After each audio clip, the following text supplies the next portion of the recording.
অস্তিত্ব থাকবে না বাংলা সদরপুরে। আমার আশাটি সেন্টারের নেতা কর্মীদের প্রচন্ড চাপ। তুই যদি খালি কইস আমি মুক্তিযোদ্ধার সন্তান, মুক্তিযোদ্ধার সন্তান, তুই সন্তান। আমি একজন বীর মুক্তিযোদ্ধার সন্তান, আমাকে জারদ বলে উত্থাপন করা হয়েছে।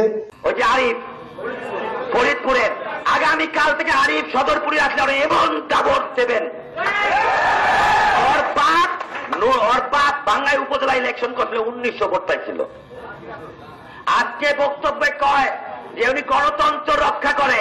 আরে বেটা বাবুল, আগামীকাল থেকে আমার নেতা কর্মীরা কি পাইলেন না পাইলেন জানি না, 68 সেন্টারে বাবুলের অস্তিত্ব আমি দেখতে চাই না। তাহলে আমি সদরপুর আসবো না। আপনাকে চান আমি সদরপুর না আসি? আমার আশাটি সেন্টারের নেতা কর্মীদের প্রচন্ড চাপ। প্রতিনিয়ত টেলিফোন আসতেছে, তাদেরকে সেন্টারে ঢুকতে দেবে না, এজেন্ট দিতে দেবে না, প্রকাশ্যে ভোট সিল মেরে নেবে। প্রতিনিয়ত হুমকি দিতেছে স্থানীয় চেয়ারম্যানরা, প্রতিদ্বন্দ্বী চেয়ারম্যানরা, প্রাক্তন চেয়ারম্যানরা, এমপি মহোদয়ের লোকজন এমন হুমকি দিতেছে প্রকাশ্যে সিল মেরে নিবে, কোনো এজেন্ট ঢুকতে দিবে না। কারণ এমপি মহোদয় নিজেই বলেছেন যে আমি আশাটিতে কেন্দ্রে এজেন্ট দিতে দিব না।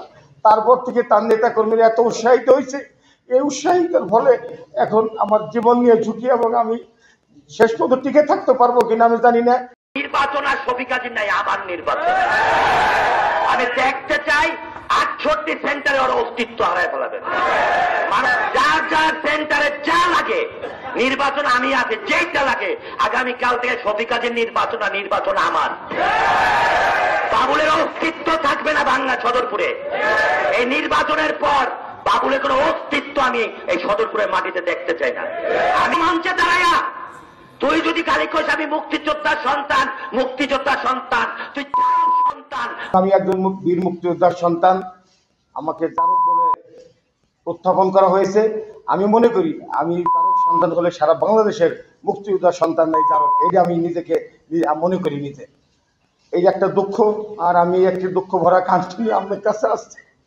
এই নির্বাচনটা যাতে সুষ্ঠু অবাধ হয়, আমার একটা সুষ্ঠু নির্বাচন সাংবাদিক ভাইদের মাধ্যমে আমি মাননীয় প্রধানমন্ত্রী, মাননীয় প্রধান নির্বাচন কমিশনার, ফরিদপুরের ডিসি এসপি মহোদয় এবং সদরপুরের প্রশাসন ইউনো ওসি মহোদয় সহ সারা বাংলাদেশের সুশীল সমাজের মানুষের কাছে আমার একটা বিচার, যদি আমি সুষ্ঠু ভোট ব্যবস্থা করে দেন, যদি আমি ভোটে হেরে যাই আমি মাথা পেতে নিব।